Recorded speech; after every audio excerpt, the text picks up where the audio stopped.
Kalita alpine জনগোষ্ঠী সন্মিলনৰ অধিৱেশনত কৃতি ছাত্ৰ ছাত্ৰীক সম্বৰ্ধনা।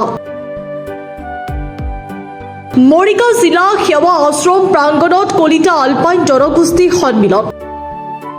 মৰিগাঁও জিলা সমিতিৰ দ্বিবাৰ্ষিক অধিৱেশনৰ লগত সংগতি ৰাখি এক বিশেষ সম্বৰ্ধনা অনুষ্ঠান অনুষ্ঠিত হয়। অনুষ্ঠানত কলিতা জনগোষ্ঠীৰ সদ্য ঘোষিত উচ্চ আৰু উচ্চতৰ মাধ্যমিক শিক্ষান্ত পৰীক্ষাত সুখ্যাতিৰে উত্তীৰ্ণ হোৱা কৃতি ছাত্ৰ ছাত্ৰীসকলক ফুলাম, গামোচা, মানপত্ৰ আদি প্ৰদান কৰি আন্তৰিক সম্বৰ্ধনা জ্ঞাপন কৰা হয়।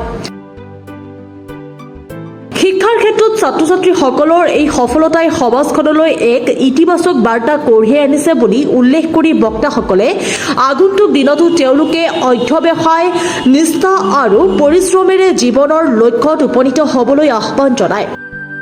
কলিতা আলপাইন জনগোষ্ঠী সন্মিলনৰ এই পদক্ষেপে শিক্ষাৰ প্ৰতি আগ্ৰহ বৃদ্ধি কৰাৰ লগতে নতুন প্ৰজন্মক উৎসাহিত কৰিব বুলি উপস্থিত ৰাইজে মত প্ৰকাশ কৰে। অনুষ্ঠানত সন্মিলনৰ বিষয়ববীয়া সদস্য আৰু বহু গণ্যমান্য ব্যক্তি উপস্থিত থাকে।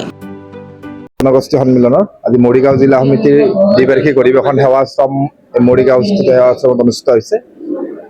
কলিতা আলপাইন জনগোষ্ঠী সন্মিলন প্ৰতি 2 বছৰৰ মূৰে কেন্দ্ৰীয় অধিৱেশন হয়। এইবেলি কেন্দ্ৰীয় অধিৱেশন অহা 2027 চনৰ জানুৱাৰী মাহত গুৱাহাটীত অনুষ্ঠিত হ'ব। তাৰ আগতে জিলা সমিতিৰ জিলা অধিৱেশনসমূহ হয় আৰু প্ৰথমতে মৰিগাঁও জিলা সমিতিয়ে জিলা অধিৱেশন অনুষ্ঠিত কৰিছে। সমান্তৰালভাৱে ইয়াৰ লগত সংগতি ৰাখি 6 আগষ্টীয় ছাত্ৰ ছাত্ৰীৰ অভিনন্দন অনুষ্ঠানো ৰাখিছে আৰু মৰিগাঁও জিলাৰ প্ৰায় 200 ছাত্ৰ ছাত্ৰীক মৰিগাঁও জিলা কলিতা আলপাইন জনগোষ্ঠী সন্মিলনে সম্বৰ্ধনা জনাইছে। আপোনালোকে সকলোৱে জানে যে কলিতা আলপাইন জনগোষ্ঠী সন্মিলনে দীৰ্ঘদিন ধৰি দাবী উত্থাপন কৰি আহিছে। সেয়া হৈছে কলিতা জনগোষ্ঠীক অনুষ্ঠিত জনজাতি ঘোষণা কৰি 6ষ্ঠ অনুষ্ঠিতভুক্ত কৰিব লাগে।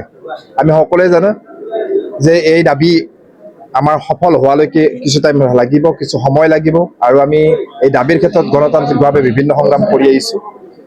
এতিয়া আমি অসম চৰকাৰে আজি আপোনালোকৰ যোগেদি এটি বাৰ্তা দাবী পঠাব বিচাৰিছোঁ যে অসমৰ প্ৰতিটো স্থানতে ভূমিৰ অধিকাৰ আমি সুনিশ্চিত কৰিব লাগে। যেতিয়ালৈকে আমাক অনুষ্ঠিত জনজাতি ঘোষণা আৰু 6ষ্ঠ অনুষ্ঠিত নকৰে তাৰ আগমুহূৰ্তত তেতিয়ালৈকে অন্ততঃ আমি অসমৰ প্ৰতিটো স্থানতেই যাতে ভূমিৰ অধিকাৰ পাওঁ এই দাবী অসম চৰকাৰে ৰাখিছে। আৰু অসমৰ বৰ্তমানৰ যি মাননীয় মুখ্যমন্ত্ৰী ডক্টৰ হিমন্ত বিশ্ব শৰ্মা কৰ্মৱতী মুখ্যমন্ত্ৰী হিচাপে সকলোৱে জানো আমি কোনো ধৰণৰ এতিয়ালৈকে এই চৰকাৰখন হোৱাৰ পিছত আন্দোলন কাৰ্যসূচী হাতত লোৱা নাই, কোনো গণতান্ত্ৰিক আন্দোলন হাতত লোৱা নাই। অহা জুলাই মাহত বাজেট অধিৱেশন আছে আৰু নিশ্চয়কৈ বাজেট অধিৱেশনে হওক বা তাৰ পিছত তেওঁলোকে কেবিনেট ডিচিশ্যন লয়। অন্ততঃ অসমৰ প্ৰতিটো স্থানতে কলিতাসকলৰ ভূমি সুনিশ্চিত কৰিব লাগে। এইকাৰণে যে কলিতাসকল অসমৰ আদিম ভূমিপুত্ৰ।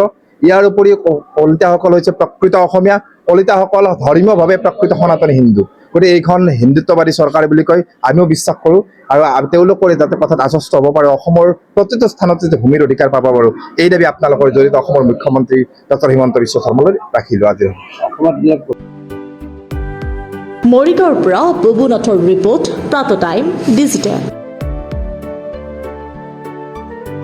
শদিয়াৰ পৰা ধুবুৰীলৈ, বৰাকৰ পৰা ব্ৰহ্মপুত্ৰলৈ সকলোৰে মাজত চিনাকি এটা নাম প্ৰাতঃ টাইম।